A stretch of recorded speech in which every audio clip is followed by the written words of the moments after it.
Alors l'innovation, cette question, on se l'est posée à BPI France dès 2015, en faisant un travail avec l'ensemble de l'écosystème et des entrepreneurs.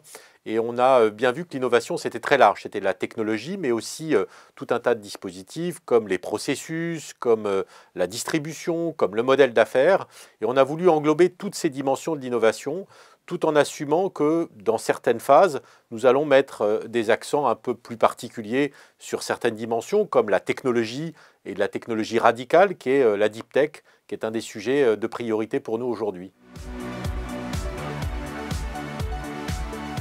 Les startups jouent un rôle de plus en plus important dans la création de l'innovation par leur capacité à être adaptées, agiles, là où le digital offre de plus en plus de perspectives. C'est pourquoi nous avons lancé avec l'État le plan French Tech qui vise à développer les startups et qui passe aujourd'hui en France un premier niveau de maturité. Et puis dès 2019, nous avons lancé un deuxième étage à cette fusée. Nous avons décidé de lancer un plan autour de la création de start-up sortant des laboratoires de recherche, avec la conviction que là aussi, dans ces filières traditionnelles, les start-up allaient jouer un rôle de plus en plus important.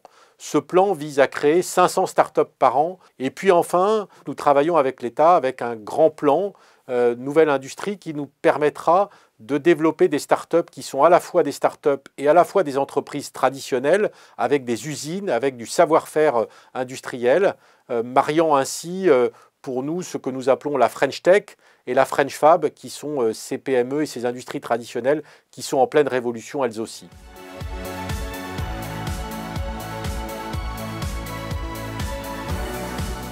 Je crois que c'est un atout d'abord parce que l'innovation, c'est la complémentarité et c'est la diversité des points de vue et l'enrichissement.